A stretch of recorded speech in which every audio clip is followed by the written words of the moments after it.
So what's the difference between a QAnon and a regular anon? Big question that I get, commonly misunderstood. I'll give you a hint. It's a nerdy computer metaphor, of course. The difference between a QAnon and an anon is the same difference between a bit and a qubit. It's kind of a fun little play on words there. So computer bits are linear things, right? So they're either a 0 or a 1. They can't be both. And when you write the computer code, it compiles linearly. So it means that the computer reads what you're writing left to right and top to bottom, right? Normal, like how a person would read it. That's how computers now work. A qubit is a non-linear thing, meaning it can be a 0 or a 1 or anywhere in between at the same time. Now, there's a lot of common misconceptions out there about what that actually means. I hear a lot of journalists talking about this a lot and really just regurgitating a lot of vocabulary words. And the more they regurgitate those vocabulary words, the more I see that they really have no practical understanding of what those vocabulary words really even mean. So I'm going to explain it to you real quick. So the fundamental thing you need to understand is how something could be a 0 and a 1 or anything in between at the same time. And this is almost never covered. I don't think I've ever even seen it out there. So it goes a little something like this. How is something a 0 and a 1 at the same time? And the answer is like that. Don't get mad at me, Q-Horde. That's not an Illuminati symbol. I'm just teasing them with the space-time jumping. Now, most of you are probably thinking, come on, weird computer guy. Are you really trying to tell me that a quantum computer is a time-warping computer? Surely I would have heard that by now. And the answer is absolutely. That is exactly what I'm trying to tell you. Check this out. Here's what it looks like. This is what a quantum computer looks like. Pretty weird, right? It runs on lasers and graphene instead of electricity and silicon. A huge paradigm shift in computing. Some people call it an alien computer because it only works in conditions resembling outer space, meaning freezing and airless.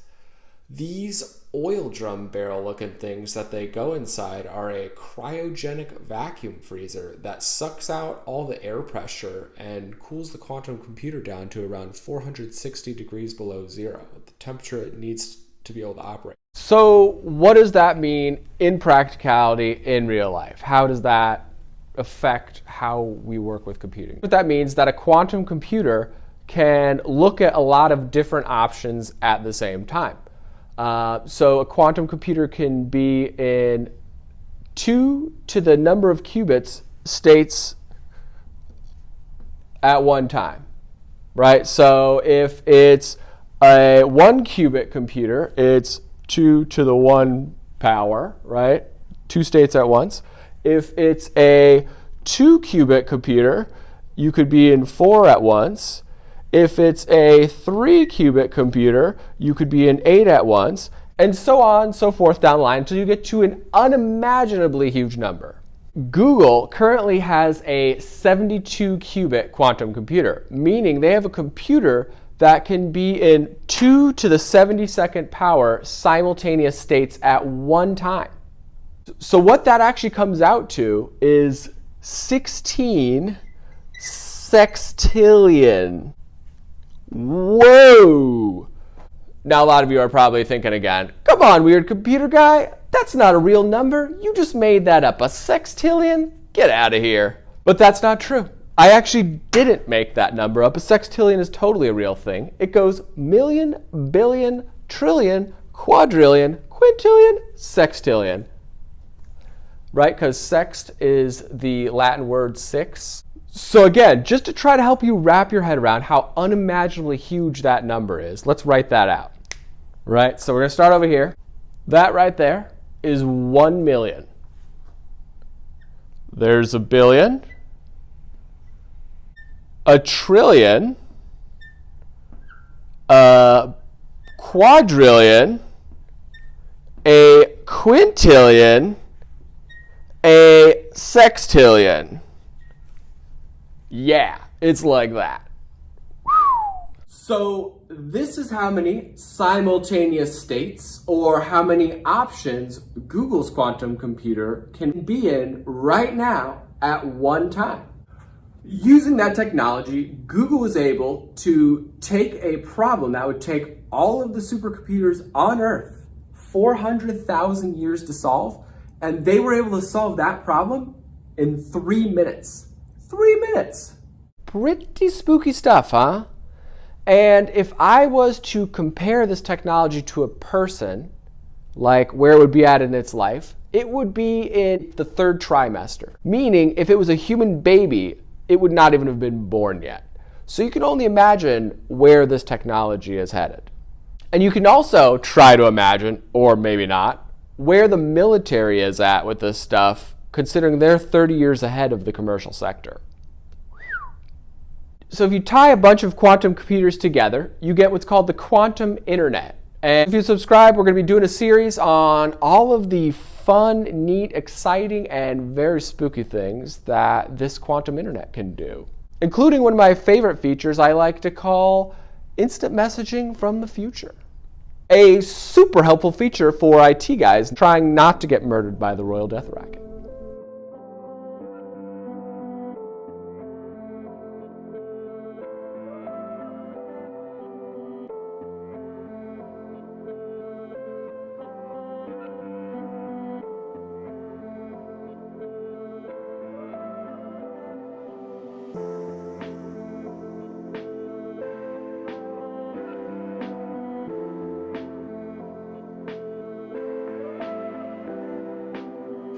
Well, what I would say about the solar winds is that solar winds is an entry point into the rest of our entire U.S. critical infrastructure. So everything that touches the United States government, if you enter through this solar winds attack that we received, you now have access.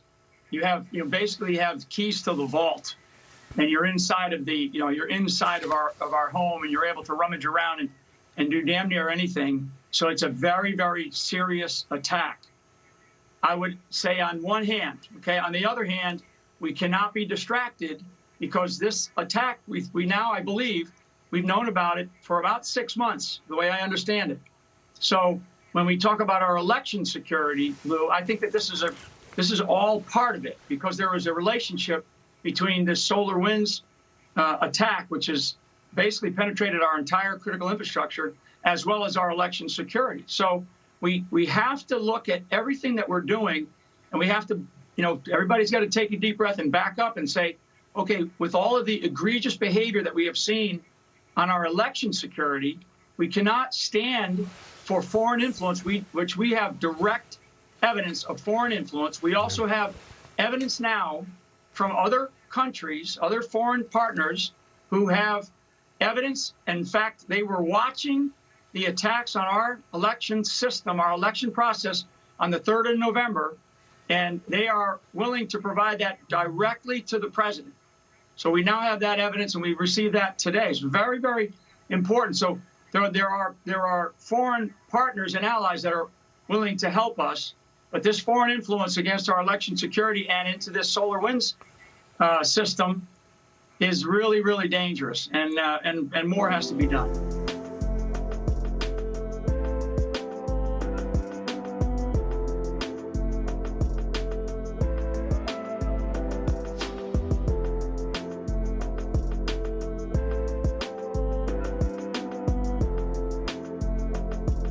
When you woke up this morning, did you know you were going to be receiving the vaccine?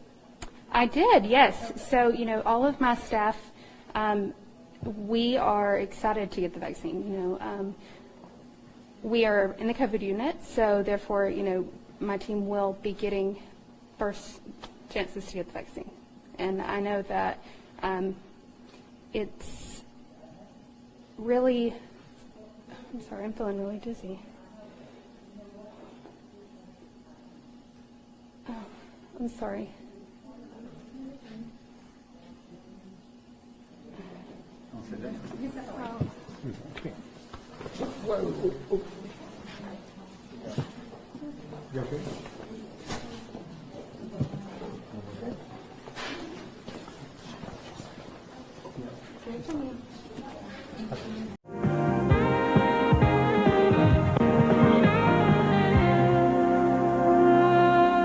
Imagine climbing over a cliff to get to your bed. The next home on our tour is one of the world's largest and most unusual. It's twice as big as computer billionaire Bill Gates' home. Well, now. And Christy guarantees that we've never seen anything like it before. Take a look. From a boat, it looks fabulously exotic, and from the ground, it seems even more so, filled with temples, fountains, even rare birds. One of the world's largest homes. This tropical fantasy took 10 years and over $30 million to build. This is the owner, Canadian mogul Peter Nygaard, whose mega successful company makes women's clothing sold everywhere from Saks to Sears. It's like a personal resort. It's big. It's about 150,000 square feet. In fact, Peter's home is so big that guests need electric cars to move around the compound's 4 acres. You're going to drive into your house? We're going to drive into your house. Peter designed the place himself, ensuring that each of the 20 bedrooms has magnificent views. Each room has a name and a personality. This one is called Cliffhanger, built so it literally dangles over the sea. Come on, this is truly Robinson Crusoe. Oh my gosh. Watch how it rocks. This is the ultimate waterbed. Yeah. Peter says he built his home to go back to nature, and so he used native materials everywhere, from this shell sink to this wooden tub. Naturally, Peter entertains constantly here, making sure his guests enjoy every luxury from indoor-outdoor pool to full-size tennis courts. Visitors include Sean Connery, Michael Jackson, and his favorite, George Bush. Peter says his greatest pleasure now is improving his fantasy home.